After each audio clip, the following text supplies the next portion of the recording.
Hello everybody, welcome to Remrov's World of Autism. In this video I want to talk more about autism and depression.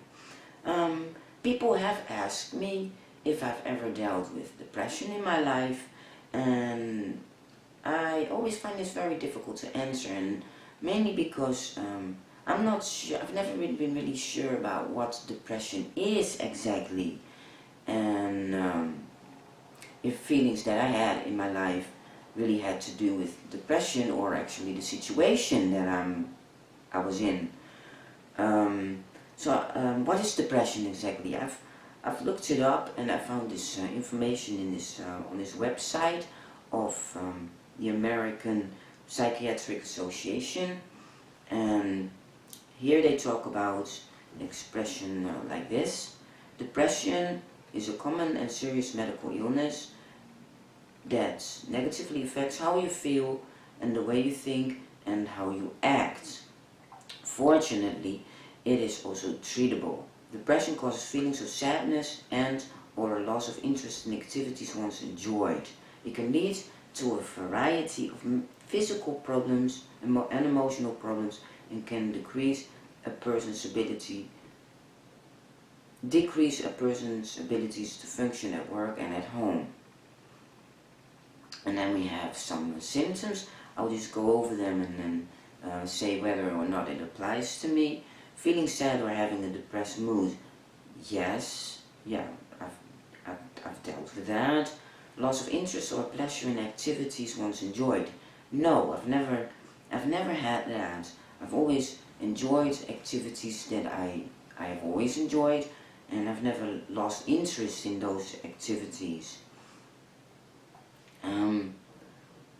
Changes in appetite, weight loss or gain, unrelated to dieting. Not really. I've never had that. No, not really, not in like an extreme way. Trouble sleeping or sleeping too much. Trouble sleeping, yes. But I don't think that was related to like depression, more like maybe worrying or having an extremely active mind. The loss of energy or increased fatigue. I think, no, not really. I mean, before I started testosterone, fatigue and just a low energy has always been part of my life, but not really suddenly a loss of energy or increased fatigue. The feeling worthless or guilty. I think, yeah, that applies to me. It has applied to me also in my life, and I think to many autistic people don't have a good social network, and they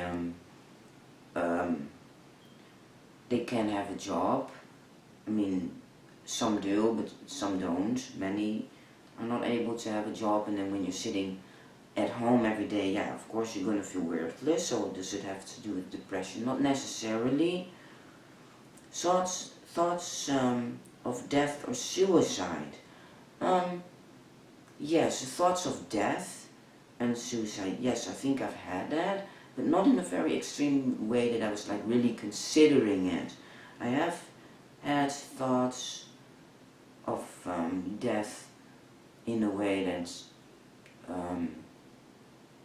yeah, that you feel so unhappy in your situation that you have a feeling that being not alive might actually be better than being alive, and feel so lonely and worthless. But is it caused by depression, or is it caused by the situation that you're in and that you can't get out of? I think it's the latter.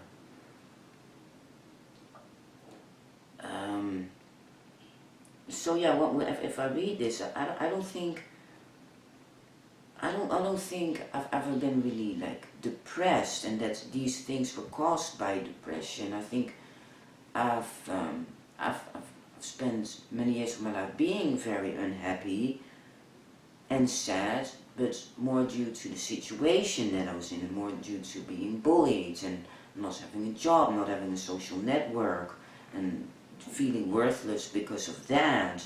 and I think that's the case with many autistic people. And I do think that depression can be common in autism, but being sad and or grieving, I think that's something else. And actually this website says that as well.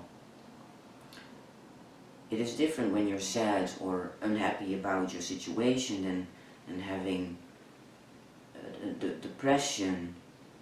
At least that's what I think.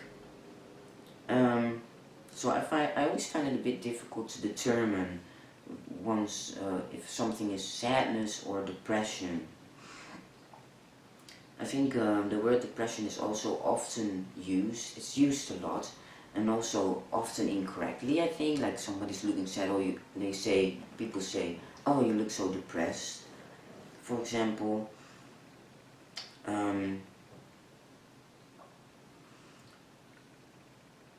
I must say that lately I have been struggling quite a lot. In my videos you often see me with a big smile, and I tend to present myself like that.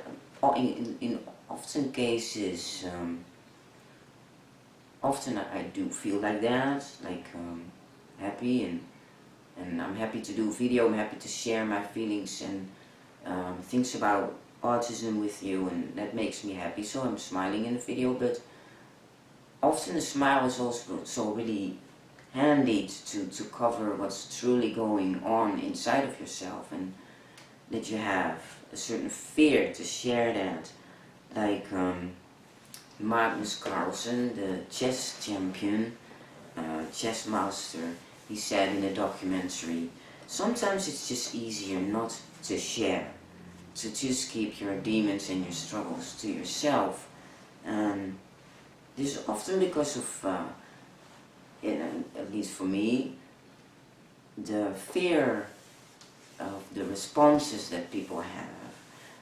So often when you share something, like when you're like sad, or you're open up about struggling with things, people tend to give advice, or you get a lecture, and that's not always helpful. Sometimes you just need a friend or a listening ear and understanding, and sometimes a person can even be just quiet and not saying anything, and then might even help a lot better than getting a lecture or something like, "Oh, you're so blessed, and you shouldn't feel like this, and you should be doing this, or you should be doing that."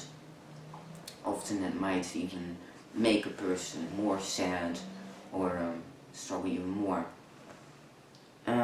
Yeah, like I said, lately I have been struggling a lot. You know that I've been going through a lot of changes, a breakup, but that's of course not always easy. I moved out. Well, my job's not exactly new anymore, but it has been a huge change for me. Since many years I've lived of a disability in the Netherlands, and I've tried to make it as an artist for many years, and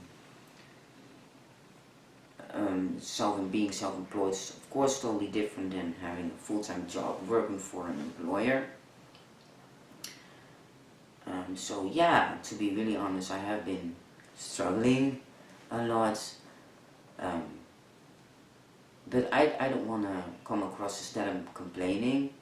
I do know that I'm blessed. I found an apartment, and I started with, I'm on testosterone, I have my operation, I'm transitioning into male, that fits who I am on the inside, but it also comes with a lot of fears, and not really doubts, but fears, like, okay, I'm transitioning, who's gonna like me, who's gonna have interest in me, like like as a partner, because you're like, I'm born female, I still have female parts, and I'm not completely male either, and so it also causes fear, and like, okay, what is the future gonna hold for me? Something else that I'm really struggling with is my apartment. I don't feel at home at all in my new apartment. I'm very sensitive to spaces, and especially my living room is very small, and I feel trapped and imprisoned. And I've been constantly moving furniture around and trying to like make it homey, and I can't sit still in my apartment. I'm often out and about and postponing going home after work, actually because of that reason. And when I'm at home I stay busy, and as soon as I sit down I turn on a movie, put on a movie or music, because when it becomes quiet I don't tend to do well. So it's just something I haven't even looked into with the landlord if there's another apartment available that just has a little bit more of an open space. I do better in open spaces than in really small spaces. So I have been struggling lately, and I think it is also a bit normal in my situation right now. Even though changes are good, it can still be difficult to deal with, and of course you have to get used to new situations. So but I don't think I am dealing with depression, because I do seek out activities and I do enjoy activities, and I laugh and with things like at work when jokes are being made, I laugh and I seek out new things, and I enjoy seeking out new things. And so I don't think I'm dealing with depression, I'm just dealing with a change of situation, a change of a total new life. Everything changed in my life, and as good as the changes are, yeah, it also causes some fear and doubts for my future. So this is it actually. I'm wondering your thoughts about depression. Have you ever been depressed, or how would you define depression? Have you ever been very sad? What was the cause for it? And also, I would be curious to know, like, how would you feel that people can help you when you're or depressed or sad, or when you share things about your situation or your feelings. Yeah, that was it. You can subscribe to my YouTube channel to stay updated about new videos, and I hope to see you with my next videos again. Bye!